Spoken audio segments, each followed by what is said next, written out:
Le placement, la valeur du jour. Thibaut François est à son poste également pour ce début d'année. Bonjour Thibaut. Bonjour Cédric.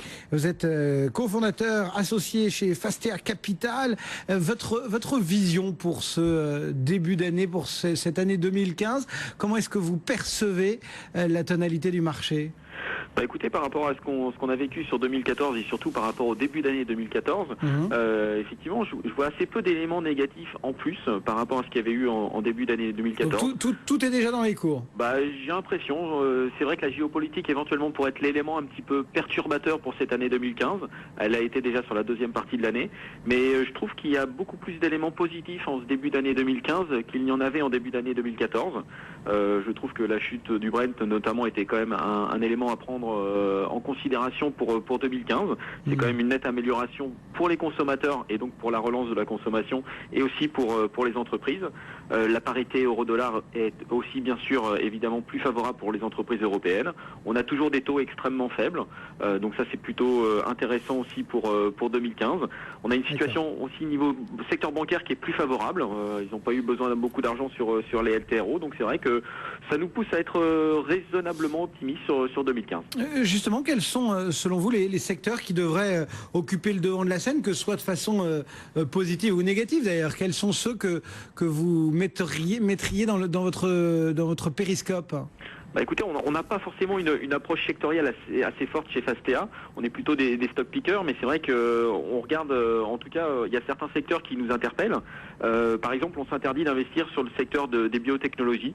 On trouve que c'est un secteur qui est passionnant, mais par contre, on n'a pas l'impression que ce soit notre rôle d'investir dans ce genre d'entreprise aujourd'hui.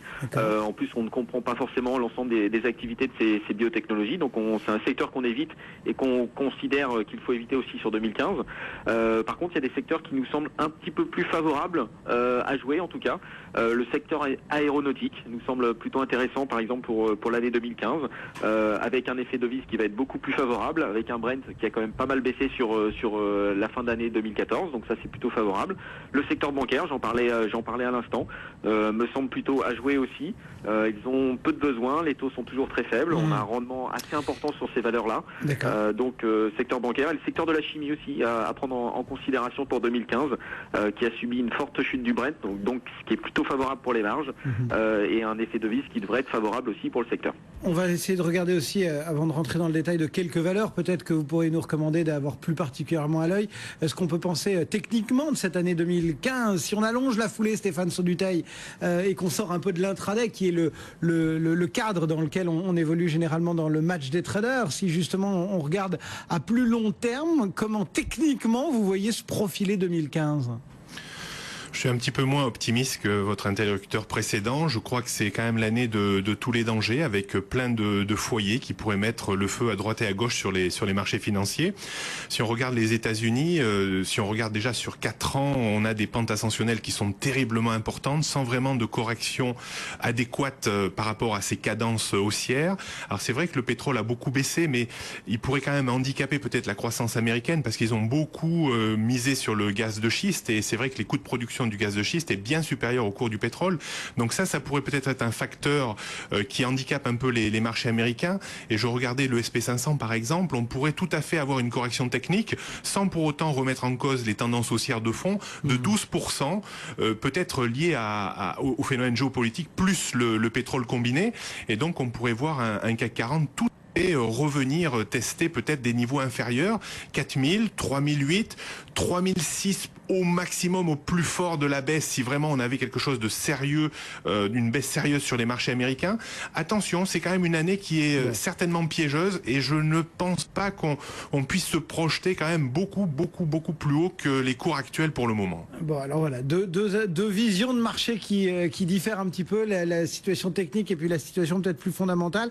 Thibaut, pour terminer, vous nous donniez quelques pistes, et puis vous nous rappeliez que chez Fastea, vous étiez plutôt des stock pickers. Alors, vraiment, en quelques secondes, quelques valeurs qui méritent peut-être d'être regardées avec plus d'acuité en ce début d'année. Bah écoutez, oui, effectivement, on est vraiment des stock pickers avec des valeurs qu'on apprécie pour 2015, qui ont fait de la croissance externe, par exemple sur 2014. On aime bien Sopra. Sopra qui a fait une belle acquisition avec Steria, qui devrait pleinement en profiter pour 2015. On aime beaucoup aussi Arkema, qui a fait une grosse acquisition sur 2014, qui a fait un gros financement aussi, qui devrait repartir sur 2015 avec une belle croissance. Et on aime bien aussi des valeurs qui vont redonner aux actionnaires dans les prochains mois, comme Alstom, comme Vivendi, comme Steph, qui pourrait faire des opérations de rachat d'actions ou d'annulation d'actions dans les prochaines semaines. Mais voilà quelques pistes pour débuter cette année 2015. Piste signée Thibaut François chez Fastea. Merci également à Stéphane Sauduteil qui nous répondait depuis robot.fr. Bonne première séance de l'année sur les marchés à tous les deux. Le CAC 44 251 points.